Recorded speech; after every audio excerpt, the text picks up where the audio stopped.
All right, I want to welcome everyone to another amazing episode of Saturday Cup of Joe. Bill is not here today. He's helping a friend move, and I know all about moving, so I just wish Bill the best. And Bill, I know you're watching this, so good luck. Don't hurt yourself because you know you might have to end up back in the chiropractor's office Monday with more pains. But and I just want to say I hope you guys are having a fabulous week so far. Christmas, the holiday season is right around the block, and if you haven't gotten your last minute Christmas shopping done yet, you know there's Amazon and all those things you can do. You don't have to go out there and try to beat the traffic. Just get online and do what you do best. Find the best deals and get it going. This is what we do, guys. We're marketers, you know what I mean? So I'm glad you guys have joined us today. We have a very special guest. We're going to talk a little bit about mindset, and we're going to talk a little bit about how to get your mind free. We're going to talk about how this guy can help you. So with that being said, we're going to bring on Dr. Luke. He's all the way from Ottawa, and he's in Canada, so you know he's a smart guy. Like I've been saying before in past shows that guys in Canada just got a whole different thing. They're on a whole different level. So with that being said, what's going on, my man? It's all good, man. I have one big question for you, though, Lem. Very important question. Are you ready for it? I'm ready for it. Your Christmas yet? Say that again. Have you bought your wife her Christmas gift yet? That's a secret. You can't say that because she watches this show. Uh-oh. Uh-oh. So the question is yes. And the answer is yes. It's hidden. It's hidden in your office there. It's hidden. Oh my goodness. So, man, it's so good to bring you on the show. You're a popular guy, and I love to bring on very important people, and I love what you're doing. So, let me ask you this. Let's tell the world just a little snippets of what you do. All right. Are you ready for my little 30-second elevator pitch? Yes. Here's how it goes. I help people solve things that they believe are unsolvable. I help people fix things they believe are unfixable. I've worked for governments and I've worked for armies, but I've also worked for the people that have fallen through the cracks, the people that have nowhere else to turn and they're at their last resort. My mission is to prove that nobody beyond help. If you have a problem that you've been told is unfixable and you've lost all hope, come find me. I can fix you. Nice. How long did it take you to get that elevator pitch? I love it. That's nice. I actually stole it from somebody else, but then I tweaked it a little bit. I just liked it. I used to love this show called The Equalizer. I don't know if you had it there in Dallas. Yeah, and it was about the guy that put the ad in the newspaper, odds against you, need help, call The Equalizer. So I kind of stole it from that. It's my favorite show as a kid. That's a good show, man. Wow, I need to write that down and go back and watch this episode. My goodness. So let's get deep here because this is what we do at Cup of Joe. First of all, I like to do some crazy stuff, but what kind of music do you listen to, my man? Oh, man, I like it all, but I'm a grunge boy. They say that the music that you grew up in your teen years is your music. Yes. So I grew up in the 90s. I grunge at the time. But now when I listen back to it, I love the grunge music. I love angry white guys crying and complaining about how tough their life is. I love it. Very nice. Very nice. So speaking about that, angriness, how was your childhood, man? Oh, my childhood was messed up, but whose wasn't? Right? That's true. That's true. Tell us a little bit about in your probably 6 to 9-year-old ages. Oh, 6 to 9. 6 to 9 wasn't so bad, actually. I just remember being at preschool, nothing so bad. Although my first girlfriend was when I was about 9. Nice. She was the prettiest girl in the whole class. So I had a little bit of game back then, but then I lost it for about 10 years after that. I sucked. I dated her for a weekend. I'm like, oh my God, I'm so happy. I'm the happiest little boy in the whole world. If this doesn't change, my life is made. I started date on a Friday. By Monday, dumped me, and I spent the whole day crying at school.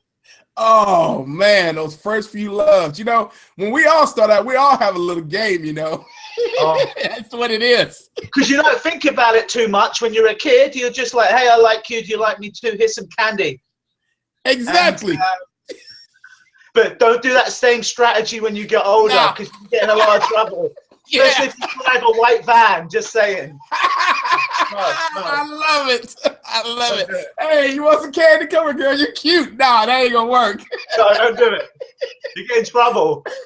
Oh, Dr. Luke, you too much, man, already. So tell us a little bit about, you know, high school. You know, during high school, I mean, how was I always ask this question, you know, because sometimes what happens in high school or junior high usually lead up to what we're doing later on in life. So tell us a little bit about your background in high school.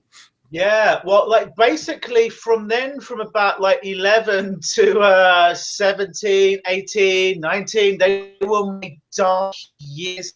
At school, really, really bullied. At home, I was bullied as well, so I had a horrible relationship with my parents. Had no friends, had no girls. Was very fat, was very obese, to be honest. And basically, I ended up sequestering myself in my bedroom for much of my teenage years, watching wrestling and American TV shows for my only solace, because I was agoraphobic. I was scared of everything. I was scared of the world. I was scared of people. I would eat my emotions, try to kill myself a couple of times. It didn't work. And then when it didn't work, I'm like, you know what? Maybe maybe the universe is trying to tell me something. So maybe I should. I shouldn't even be laughing. Yeah, I see, but wow, you tried to kill yourself, it didn't work, so that's something telling you. That's a wake-up call right there, isn't it? I tried twice. I tested it. I'm like, maybe it was wrong the first time, so let me try a second time. And it's like, no, we don't want you to die. I'm like, oh, okay, I better make this work and be great instead. Right. Do you have any brothers or sisters?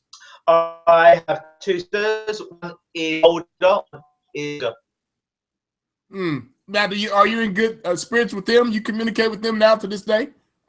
Not so much, actually. Not so much. I mean, they're back home, and my parents and my folks. I think it's a little bit different for families in America and a little bit in Canada. In England, it's a generalization, but we're not known necessarily for our closeness in families and get-togethers.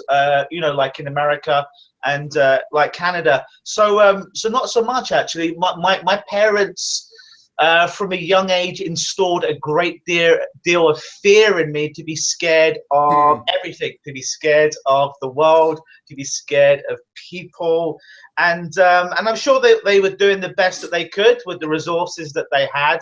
But, you know, it made me scared of everything. And as I got older, I relentlessly would, what's the word I'm looking for? If somebody was not empowering in my life, if somebody was pulling down, I would ruthlessly in cutting them out of my life, because I realized that I had a destination to get to, and I couldn't afford anyone pulling me back or holding me back. I just needed to go for it.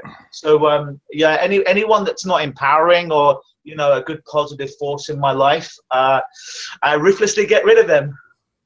Hey, that's not a bad idea. Let me ask you this. Do you watch any news at all? No, I kind of not so much, actually. Just I get like news feeds and stuff like that. But it's the stuff with the news is you never know what's real and what's not real. Like, yeah, you just don't know what's real, what's being manipulated, you know, and you have views. Like, for example, for Bill Cosby, for example, my gut reaction is, this guy's a scumbag. But then I stop and I say to myself, how much of this is real and how much of this am I being manipulated to believe that this guy is a bad guy, you know? And I always question myself, and I find most people don't question. They figure, if I read it in the newspaper, if I see a Facebook feed, if I see the news, it must be real. And I remember seeing this whistleblower for the BBC in England that said like about 70% of our stories are made up, are nonsense. And this is the BBC, the biggest news company in the world. I'm like, yeah, I know. So I don't trust any of that stuff. Right. You know, and I asked that question because I know a lot of people are, you know, you were speaking how, you know, sometimes your parents would do things that'll make you fear. You start fearing things, and the people you get around, they're giving all these emotions. But I know the news is one of those that I tolerate. I don't watch it. I don't have a news feed at all. That it's just so much constantly negative news. Then, you know, if I go back and hear something, like if I turn on the news right now in Dallas, the first thing they're going to say is 5 people got shot in a shopping mall. I'm like, what? You know? And so those things right there, I'm kind of like, I'm getting away from it, you know? So just wanted to hear your input on that. No, totally. Yeah, it's just like, it's just fear-mongering and manipulation on a huge scale. And it's like, you know, you could read a story about someone, think they're a really bad guy because you read a story, but you've never met them. And then people will start making comments, trolling people online. Oh, yeah, this guy's a bad guy. This guy's a scumbag. My question is, did you ever meet the guy? Did you ever have a conversation with the guy? You're just being a sheep, and you're like, it's okay if you know, you've got the argument from the media, but unless you've actually met them or had some kind of interaction with them, why are you forming an opinion based on 50% of the knowledge, you know? It's crazy. Right. Cool. So let's shift gears here a little bit. So being stressful as a child, have you built a, let's just say, when it comes to stress now, is that like non-existing? I mean, you've been through the rough, I'm sure. And how do you control that? Yeah, well, no, I'm a human being, so I feel stress just like everybody else. But for me, it's, I don't know, like when you go through fire, you know, it turns you into steel. You know, everyone's had life. And so I harp on about, oh, my life was so tough, my life was so hard, because everyone has it tough. But the stuff that I saw, the stuff that I went through, you know, up until now, up until my life is just an experience. And I'm like, you know, if this stuff didn't happen, you know, I wouldn't be the guy that I am today. And it helps just to build like you know, Wolverine from X-Men. He has that shell of adamantium, which is the strongest substance in the world, you know? And he only gets that through the scars and through him being tested on in the lab and stuff like that. So it's just like, no, I feel like crap like the rest of the people. But then I'm like, you know what? Rather than let that kind of keep me stuck, I use my pain to motivate me. I use my pain to drive me forward. I don't make a story out of it like I can't be successful in life because I had a bad upbringing, because X, Y, and Z. Is like, no, I can be successful in life because I had a tough upbringing, because I went through all this stuff. That means I can be great. Nice. It's the story we tell ourselves, and we can use it to victimize ourselves, stay stuck in our worry, or we can use it to light a fire up our butt and go out there and become great. Awesome, dude. I'm gonna call you one day and say, hey man, would you read this book to me? I just love your accent, man. Thanks, man. If only you were a black girl. I love it. Let me just share one quick story with you, right? You're gonna like it. You can appreciate this. I grew up as the only white boy in a black neighborhood called Finsbury Park in London. It's like Harlem. I would get bullied every day, not by black guys, but by black girls. They would just verbally eviscerate me every day. And if you know anything about black girls, they find your weakness in about 1.1 second and they go for it and they're relentless. That's how I got strong. And then for many years later, I only dated black girls, and it was therapy. It was only therapy for myself to work through. Man, you were taking a challenge. Trust me, I have 4 sisters, and I know all about it. I was the only boy. Trust me, they know your weakness, and they can find it, and they would just pow, you know? Oh, totally. If you can hang with black girls, you know, you can do anything. Oh, you can. That's it. Forget about the suicide, the bad family, the bad school, and all that nonsense. Just the daily beatings from black girls made me tough. Strong. Yeah, tough, man. Oh my gosh, I love it. Speaking of that, let's go with a mindset. You know, how do you? I mean, when you're talking to some of your patients, what are you finding the troubles they are having with their mindset? You know, a lot of us are in business, and we try to go to a meeting, but we're afraid to get to that meeting, or to schedule that meeting, or to get on a phone call and call them to get a meeting. How do you deal with your patients to get them through that process? It's a bit different for me, right? Because I'm a bit of a weird guy, whereas I used to be scared of everything in the world, and until you put a camera in front of me, or you put an audience in front of me, then I feel to like when I'm most being me, when I'm most being in a flow state. Whereas most other people are like, well, I'm okay with one-on-one with people, but if I'm in front of a camera or I'm being interviewed, that's when I get really, really scared. So I'm the reverse to most people. So I get excited with stuff like this. I get excited with interviews and stuff, whether it's for work or stuff like this, because I just love to talk. So I have the reverse problem for most people. But most people in their head, they structure when they go to an interview and stuff that they're going to have to be qualifying to the person who's going to be interviewing them, which puts them a bit on the back foot because they feel they need to prove themselves in order to get this job, to get this raise, blah, blah, blah. And one of the things that, well, to answer your question, what I realized, probably the biggest problem in the world that I see with every client, if I could fix these two problems in the whole world, there would be no suicide, there would be no murder, there'd be no wars, there'd be no terrorism, there'd be no rape, there'd be none of this crap anymore. If you fix these things, the first thing is self-esteem. Now, self-esteem is very different from confidence, because you see, confidence is situational. I might be confident talking to you here, but then when I talk to a girl that I like for the first time, I might not be very confident at all. But self-esteem for me is like that rich background. It's like you're a computer and you've always got the antivirus running in the back. You've always got the firewall. You don't see it. And for me, that's what self-esteem is. Yeah, you can go through tough times that can knock you, but there's this reservoir behind you of self-esteem that's like, yeah, this is tough, this is a bit shitty, but I've come through it before, I've survived more things. That when people can get their self-esteem high, they don't want to hurt people anymore. They don't want to hurt themselves anymore. They don't need to, because the self-esteem is high. So when we help people truly build their self-esteem, most problems disappear, including stuff like interviews and stress, you know? And I always ask people, you know, there's a difference between stress and what I call positive pressure. Positive pressure is I've got nothing to do. Dead on it. But when I do it, you know, I'm going to make more money or be more successful or reach more people. It's a positive thing. Whereas stress, but you're kind of in control. Whereas stress is you feel the world is doing something to you. You have no control. You're kind of in like a whirling dervish. You're in a hurricane and you start to victimize yourself. It's like, oh, I have no control of this. I'm at the whim of somebody else.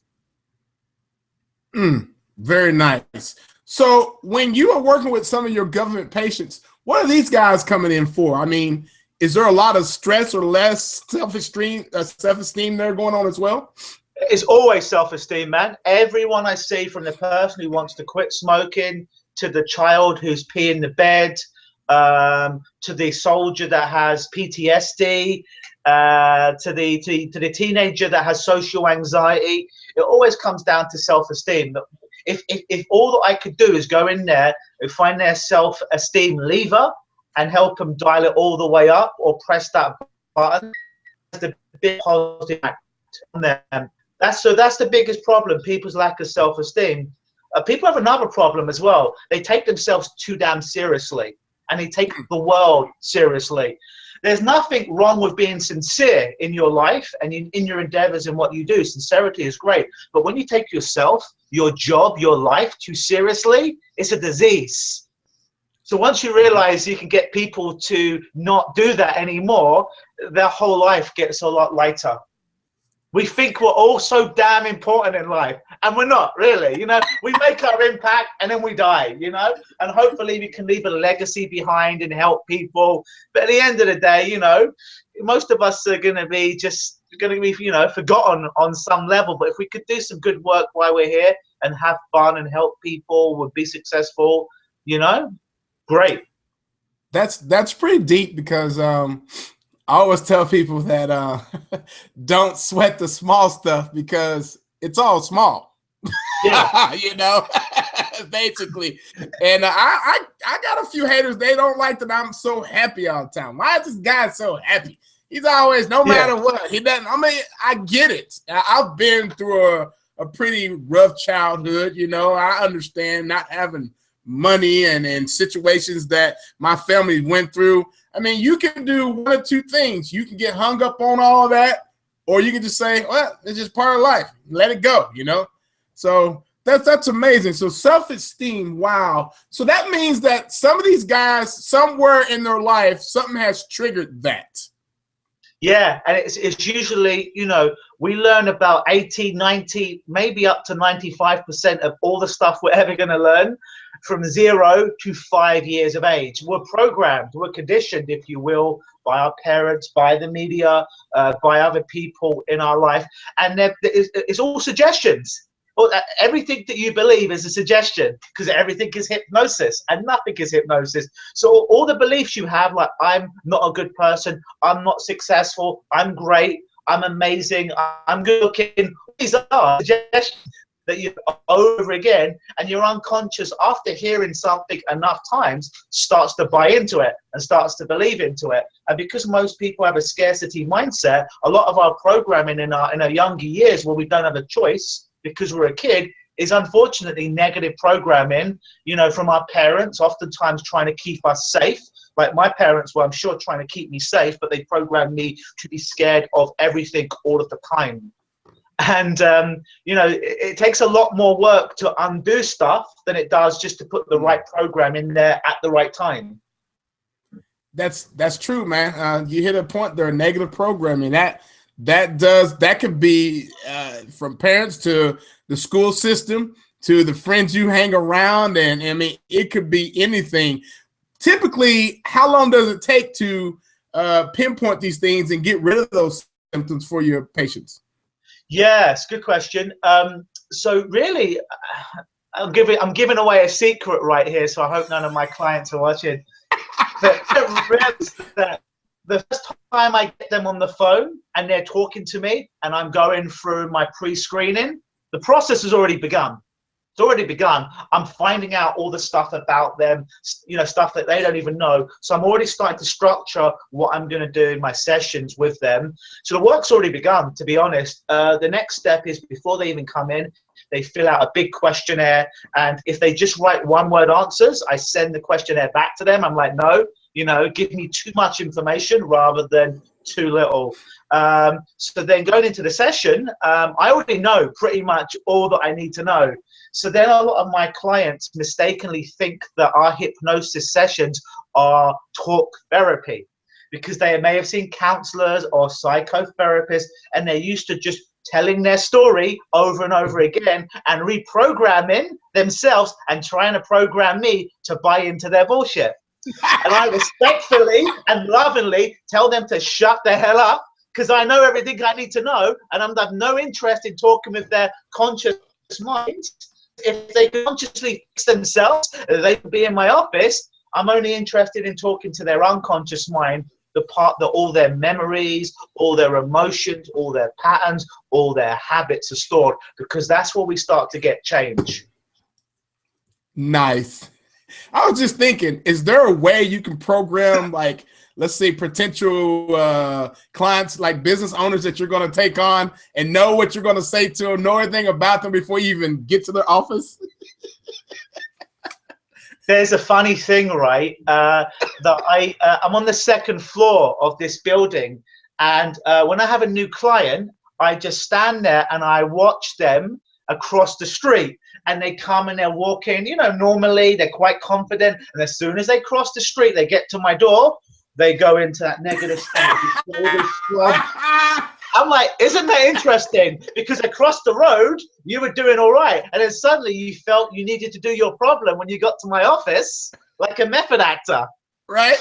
And it always is me. And most people that most time. It's like, you know, when you go to the doctors and you had an ailment, and then suddenly you wake up that morning and your shoulder isn't hurting so much, but then you go to, I wish it would hurt some more because I'm seeing the doctor today and I want him to believe that my shoulder's hurting. I'm not a fake. Hurt more, hurt more. Shoulder starts to hurt more. Got to impress the doctor, right? Right. It's amazing the How game funny. we play with ourselves. I know it. So, I was just thinking the other day, there was a big deal that was coming up I was trying to resolve, and there were so many thoughts that were going in my head, and I'm constantly reading good stuff. And I just told my head, I said, stop. Why do we keep building up these things inside of our head that's causing us to think different? I mean, what causes that, man? Good question. I think it all goes back to suggestion. It all goes back to our formative years. It all goes back to repetition. It's like weeds, right? Weeds are planted seeds. If you are planted, not us most time, but the universe. And because our minds are very vulnerable from an early age, because from 0 to 5, we're completely unconscious. That's why most people don't have a memory that they could quickly go to without input from their family between 0 and 5. Because it's all unconscious. Now in hypnosis, we can get someone to remember the color of their first birthday cake when they were 1, and what their mum, what dress their mum was wearing, and stuff like that. But consciously, we can't recall most of that stuff because it's deeply unconscious. And it's like the metaphor I use of a computer. It's like those viruses, those Trojans that sneak in that you don't see are always the most dangerous. If you're a boxer, it's always that punch that you don't see coming is the one that's going to knock you out. If you see the guy throwing a jab, you can duck and dive, right? But it's that one that you don't see coming is the most dangerous shot. So very early on, we're not very vigilant because we're kids, right? And we're completely unconscious. So yeah, a lot of these things are programmed, and most people think that their feelings are them. They, because I'm angry, I feel upset. This must be real. I am my feelings. I am my thoughts. I think negative. I am negative. I think I'm a loser. Must be a loser. I always ask my clients, have you ever thought something that was wrong to later find out that you believed something was true, but it wasn't? They're like, yeah. I'm like, have you ever believed something that was true that is no longer true? Like a 20-year-old client will come in and I'm like, you were 12 once, right? They're like, yeah. I'm like, but you're not 12 anymore. They're like, I know. So that used to be true, but it isn't true anymore. Oh, let's do. Okay. So sometimes, like, just conversationally with people, you can start to shift their model of the world, shake it up a little bit. And we haven't done any formal hypnosis at all. It's just shaking up that world, taking up a couple of the screws or the bolts away from that structure that's held their problem up so long, start to weaken it. So when we use the bulldozer of hypnosis, and bulldozer is the wrong word because it's quite soft and gentle, but just for this metaphor, it works. But when we use that bulldozer of hypnosis, it's easier to knock down that structure that's held up their problem for so long because we've weakened it with language and conversation and stuff like that. Nice. So how long typically do you work with patients after they pretty much are set on their way? So they come back, or do you recommend later on sessions? Or yeah, good question. Unfortunately, with hypnosis is we have to get a lot of new clients because we don't get a lot of repeat business. Because if we're good at what we do, and I'm good, is people are done. So for example, if I see a smoker, 95% of the time they're done after one session, after 1 hour. I know this because I call them up to 2 years later or send them a message. So smokers are done pretty much within one session, 2 at most. Every other problem, be it like any kind of trauma or stuff like that, you know, anxiety, PTSD, anything like that, weight loss, it generally takes about 4 sessions. If someone has a lot of weight to lose, then I might see sessions once a month, once every 2 months after the 4 sessions. But in reality, if I'm having to see someone for more than 4 sessions about the same problem, either I ain't doing my job right, or they ain't doing all the stuff they told me they're doing. And I know that I'm doing my job right. So it's like, okay, what's going on here? Because, you know, it's all in your head and it should be done right now. So usually, to answer your question, 4 sessions, 9 times out of 10, people are done. And if they need a little bit more work or they've got another issue they want to work on, we work on that later on. Very nice. Wow. So what has been the most interesting patient that you've ever seen? Oh gosh, I had a lot. Here's a story I tell sometimes.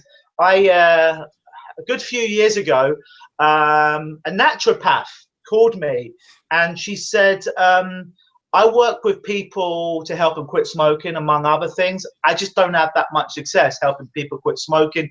Could I refer them to you? I'm like, yeah, wonderful, thank you so much. So she comes in to meet me. We have a chat, goes very well. She gets up, she goes to walk away, then she turns around, like, you know, Columbo? Do you know Detective Columbo, the TV show? Where he's like, oh, one more thing. And as she's about to leave my office, one more thing to me. She goes, do you work with kids? And I needed clients. So I'm like, oh, yeah, absolutely. She goes, because I have a little boy, and he's very happy. He's 7 years of age. Very happy little boy. Everything's going great. But he just pees the bed every single night and has done it every night for the last 7 years of his life. I've tried naturopathic remedies and stuff like that. Nothing seems to work. Do you think you can help him? I'm like, listen, I got to be honest. I haven't worked with that many kids. Can I guarantee that and get your little boy to stop peeing the bed? No. Do I think I can help on some level? Yes. She goes, you know what? That's good enough for me. Thanks for being honest. So it comes in the next week. I meet up with these parents at the beginning of the session, at the end, and I would just do the session one-on-one with him. So he comes up to the office, and they have kids then? Yes. Children? Yes. Okay. And so he comes up, and I ask him to sit in my chair. He doesn't sit in my chair. I ask him to close his eyes. He won't close his eyes. I asked him to be quiet. He keeps talking. I'm like, all the stuff I use with adults is not working with him because he won't even sit in the chair and listen to me. But I promised his mum I'd do a good job, and she's going to refer lots of clients to me. I've got to be successful here. So I'm like, shit, how do I make this work? So then I just basically remembered something from one of my mentors, and then I just started to weave metaphors. I started to weave stories where the hero of the story overcome his challenge. And we didn't even talk about wetting the bed. And I just, an hour of stories I just generated on the spot, right? Using my imagination and creativity. And at the end of the session, I'm like, oh, geez, oh no. And I'm like, a week later, they came back. And I'm just praying that if he just didn't wet the bed one night, that would be some movement that I could hang on to. So his mum and dad come up before the session. And they come into my office, and I'm like, oh, just say it was just one night better, please. They come up, and I'm like, so how's Johnny doing? How's the last week been? He goes, yeah, he hasn't wet the bed once. What? I'm like, yeah, I totally knew that would happen. Oh, that's fantastic. Inside my head, right? I'm like, all the stuff that I'd usually do, I couldn't do. And it blew my mind. So the next 3 sessions, we just talked about Transformers and Power Rangers and Ninja Turtles. And as far as I know, he didn't wet the bed again. That is awesome, man. That is awesome. But you know what? The bottom line, you went back to basics. And you kind of remember what your mentor told you. And you were like, this is exactly what I need to do. And that's great that you triggered it just like that, man. That's amazing. Yeah, because sometimes, like, a lot of hypnotists are what I call scriptnotists, and they read from a script. They read and the same generic like for every smoker, for every person that has anxiety, and sometimes that works about 30% of the time. But you know, for me, I realize my best sessions are when I throw the script away, and I'm just like, what do they need? What do I need to give them in this moment? And I listen to their own metaphors that they're giving me about their life. I'm watching their hand gestures, their body language, the cadence of the words, the certain words they hit hard verbally. And I just take all this stuff in unconsciously. And in hypnosis, I just throw it all back on them. And it's just amazingly powerful.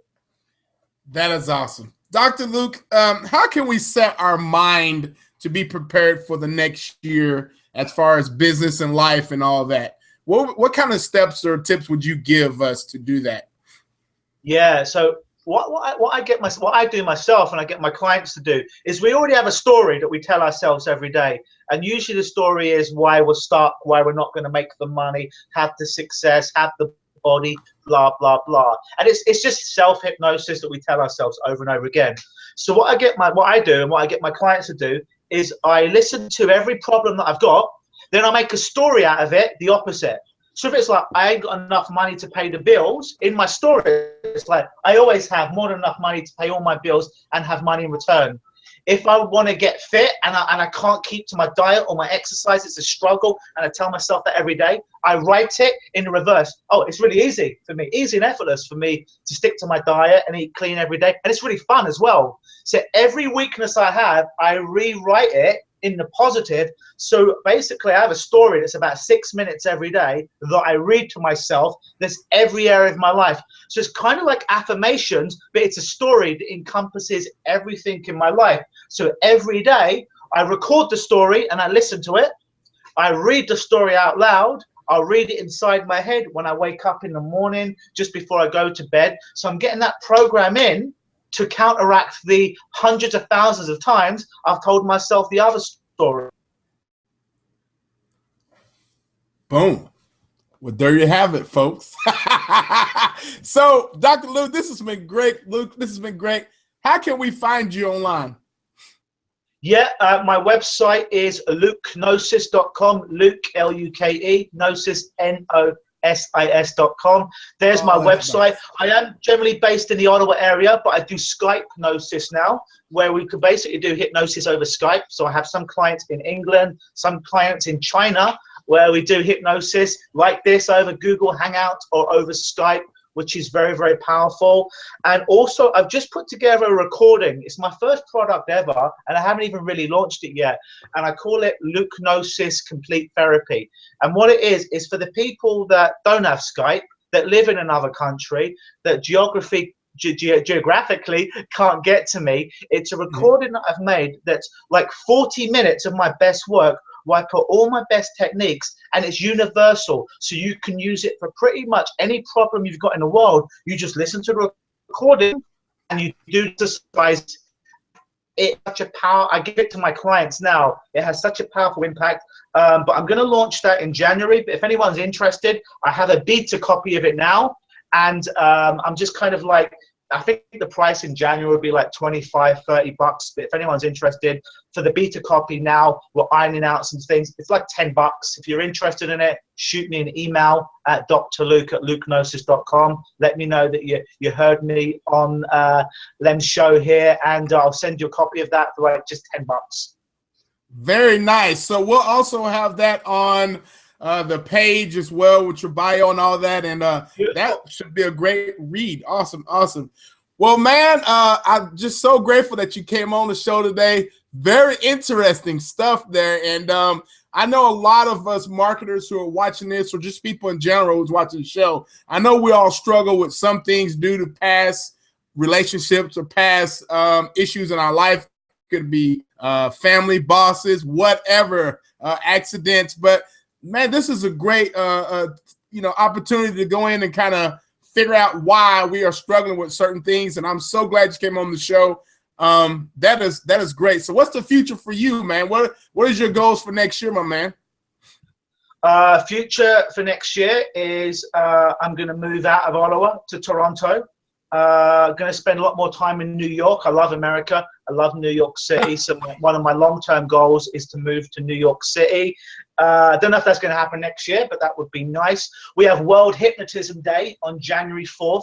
So I'm going to be doing a lot of events here in Ottawa to help people lose weight, stop smoking, and just get over the resolution blues here in Ottawa and Toronto as well. So a lot of events going on in these two towns. And a lot of talks next year. Yeah, it's going to be a big year. It's going to be a lot of fun. A lot of change. Very nice. Very nice. All right. Well, Dr. Luke, I hope you stay. Well, you're kind of warm now. You're not too cold now, but I'm sure later on it's going to hit you. You better go get a fur coat. You know what I mean? Fur hoods. No, I don't want Peter coming after me. I love animals. Don't kill animals. Make it fake fur, all right? Amazing. All right, my man. Well, thank you so much for joining us. And guys, if you have any questions for us at Saturday Cup of Joe, you can always go to SaturdayCupOfJoe.com and look to the right of the website. You'll see a microphone and you can speak and leave a message to us. If you have any questions, you can also go to LukeNosis.com. That's a pretty nice website there, by the way. And you can look and see all what Dr. Luke is doing, and also take him up on that offer. I mean, I don't think that you will lose out on this, guys. This should be something that you should do just to see what he's doing. And great job today on that, man. Great job, by the way, Dr. Luke. Appreciate you coming on. All right, well, guys, have a great week, and we will be back next week. I think we have one more coming up before Christmas. Guys, don't stress. It's all small stuff, but get your head right, though, because it's important. We'll talk to you soon. Have a great day, guys.